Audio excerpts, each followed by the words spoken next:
close my eyes and I can see a world that's waiting up for me, that I call my home.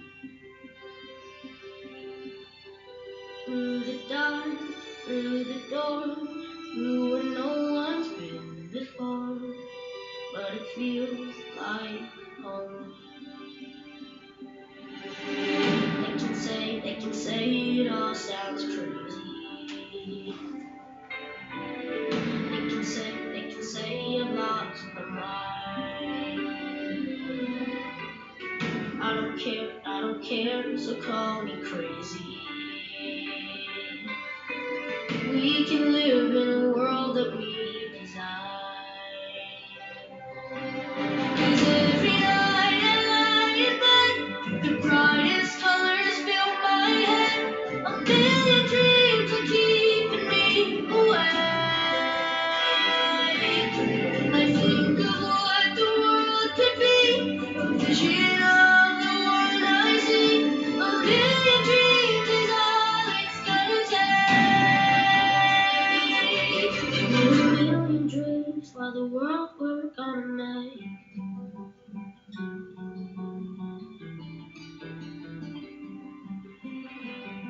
There's a house we can build, every room inside is filled with things from far away. Special things I compile, each one there to make you smile on a rainy day. They can say it all sounds crazy. They can say we've lost our minds. I don't care if they call us crazy. Run away to a world that we design. Every night I lie in bed, the brightest colors fill my head. A million dreams keeping me awake.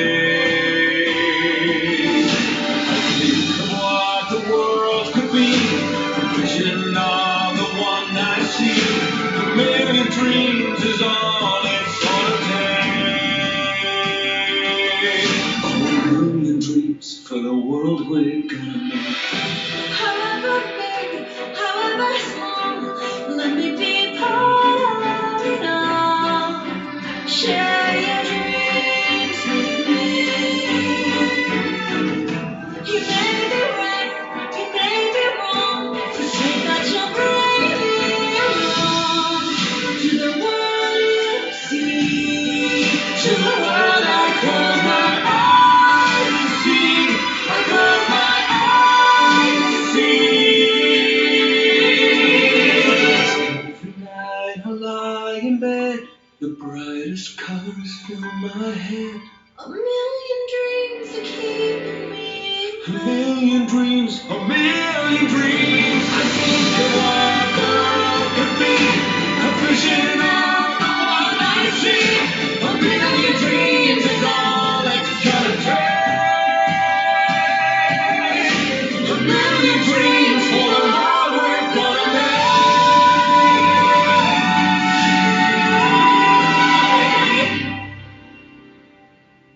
For the world we're gonna make.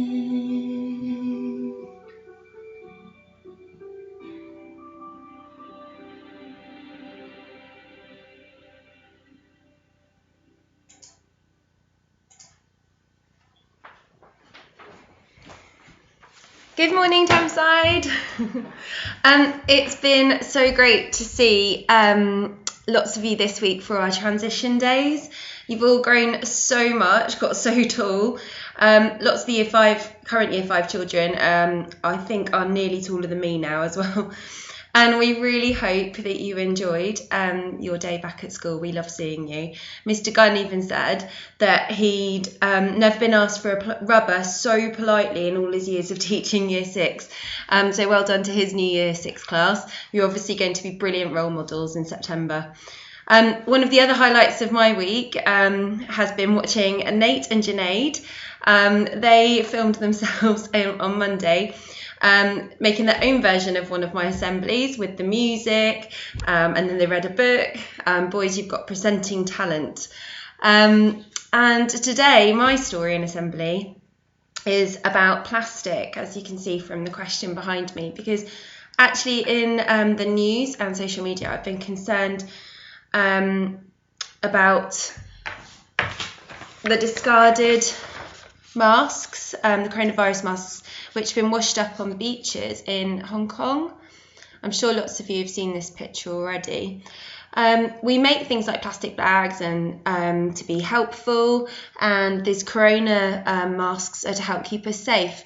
But then humans use them, they keep them safe, and then they discard them, and they end up actually going to our environment and killing wildlife and ruining our beautiful beaches and things like that. So my question for you today is to think about is whether you could actually go plastic free, and have a think today already how many times you might have used plastic this morning. And whether you could use less in the future, like in September in your lunchbox, could you use less packaging? Could you use a different way? Could you use tubs and you put your food in, and then you're able to wash them and reuse them? So a little challenge for September, a little challenge over the summer holidays, see if you can use less plastic. Before I read you my story, I've got some Friday Good News shout-outs to share with you. First of all, well done to everyone who took part in Miss Mulligan's virtual sports day. She's actually putting together a Key Stage 1 and Foundation Stage video and a Key Stage 2 video with all of the footage that she was sent in from our really active, healthy families. And thank you so much again to Miss Mulligan for organising the event, and congratulations to her class who won the Key Stage 2 competition. They beat GHM by just 1 point, which was very close. And also well done to YRW, Miss Williams' class, who were the top class in the Foundation Stage Key Stage 1 competition. So well done, both of your classes. And birthdays, so happy birthday to Grace, who is in RCB or Chili Bubble at the moment. It was her 5th birthday yesterday, so happy birthday, Grace. I hope you had a lovely day. And some happy news from our Thameside families. It was great to see a photo of Corey from Year 2 that was sent in by his mum. He was inspired by the David Walliams reading of David Walliams' books by another child last week in last week's assembly. Your mum is super proud of you, Corey, and I'll put the photos of you reading in this week's newsletter. And Rick would like me to mention the 23 Year 6 pupils who've undertaken Bikeability Level 3 this week and next, preparing them for cycling on the road, ready for their journeys to secondary school from September. Well done to them, and from Avanti cycling instructors, who was really impressed with you.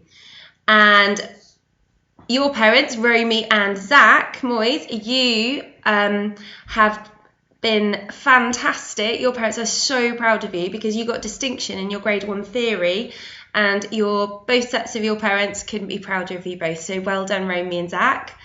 And Ethan Chapman, your mum is super proud of you. You showed lots of maturity when you visited Hamilton yesterday. You coped so well, and they even gave you a little maths and English test, which you absolutely aced. And your mum couldn't be prouder of you, Ethan, so well done to you. Also, Isaac, you came in for your transition day yesterday. Mum said you had an awesome time, came out really excited like many of our children did, and happy to talk about school with her. And you even played football with Miss Rollinson, which Miss Rollinson absolutely loved. Did you score a goal past her? Or did she score one past you? I don't know. So don't forget, families, email me before Friday each week if you'd like birthdays or happy news shared in our assemblies. So our story this week is called One Plastic Bag, in with my theme of plastic. And this is actually a story from the Gambia. And if you see me looking down at any point, it's because at the back of the book, there is a Wolof glossary and pronunciation guide, because some of the names and some of the words I really want to try and say correctly. So you might see me looking down. So here we go. You can see there's lots of plastic bags on the end pages.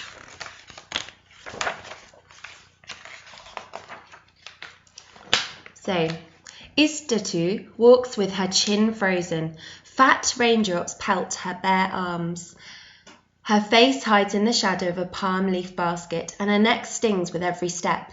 Warm scents of burning wood and bubbling peanut stew drift past her. Her village is close now. She lifts her nose to catch the smell. The basket tips, 1 fruit tumbles, then 2, then 10. The basket breaks. Istatu kicks the dirt. She's a bit cross. Something silky dances past her eyes, softening her anger. It moves like a flag flapping in the wind and settles under a tamarind tree. Istatu slides the strange fabric through her fingers and discovers it can carry things. Inside, she gathers her fruits in the bag. The basket is useless now. She drops it, knowing it will crumble and mix back in with the dirt. Four goats, greet Istatu as Grandmother Mahembe emerges from the kitchen hut. Hurry in before the rain soaks your beautiful... Mabuba. Istatu scurries in and Grandmother serves spicy rice and fish. Rain drums on the creaking aluminium roof. I broke your basket, Istatu confesses, but I found this. Plastic, Grandmother frowns. There's more in the city. Day after day, Istatu watches neighbours tote their things in bright blue or black plastic bags. Children slurp water and wine dough from tiny holes poked in clear bags. Market trays fill with minties wrapped in rainbows of plastic. The colours are beautiful, she thinks. She swings her bag high, the handle breaks. 1 paper escapes, then 2, then 10. Istatu shakes off sand off her papers. Another plastic bag floats by, and she tucks her things inside. The torn bag is useless now. She drops it to the dirt, as everyone does. There's nowhere else to put it. Day after day, the bag she dropped is still there. 1 plastic bag becomes 2, then 10, then 100.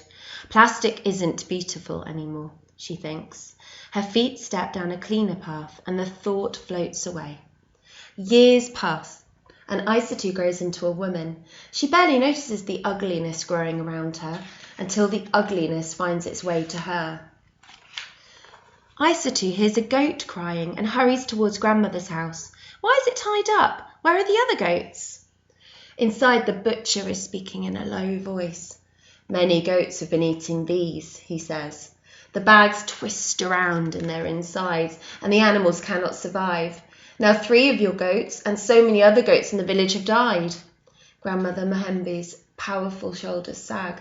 Istatu must be strong and do something, but what? Istatu's feet lead her to the old, ugly road. A pile of garbage stands as wide as Grandmother's cooking hut. Mosquitoes swarm near dirty pools of water alongside the pile. Smoke from burning plastic stings her nose. Her feet back away. Goats scamper past. They forage through the trash for food. Her feet stop. She knows too much to ignore it now. Holding her breath, she plucks 1 plastic bag from the pile, then 2, then 10, then 100. What can we do? Istatu asks her friends. Let's wash them, says Fatim, pulling out Omo soap. Maram grabs a bucket and Incha fetches water from the well. Peggy finds clothespins and they clip the wash bags onto the line. As the bags dry, Istatu watches her sister crochet. Can you teach me? Why, yes. Her sister shows Istatu the stitches, then hands her a metal tool. Istatu's fingers busy themselves. In, out, around. Jarif, thank you. Istatu finds a broomstick and carves her own tool from its wood. What's that for? Fatim asks. Istatu pauses. She and Peggy have an idea, but will their friends think it's crazy? Will the idea even work? Nervously, she explains the plan. 1 friend agrees to help, then 2, then 5. The women cut bags into strips and roll them into spools of plastic thread. Before long, they teach themselves how to crochet with this thread. Nakaliki B, asked grandmother. How is the work? Nadaka, answers Isatu, slow. Some people in the village laugh at us, others call us dirty. But I believe what we're doing is good. The women crochet by candlelight, away from those who mock them. Until morning comes when they will no longer work in secret. Fingers sore and blistered, Isatu hauls the recycled purses to the city. One person laughs at her, then 2, then 10, then... One woman lays Dalsai coins on the table. She chooses a purse and shows it to one friend, then 2, then 10. Soon everyone wants one. Isatu fills her own purse with the Dalsai. She zips it shut and rides home to tell grandmother she has made enough to buy a new goat. When she passes by the pile of rubbish, she smiles because it is smaller now. She tells herself one day it will be gone, as my home will be beautiful. And one day it was.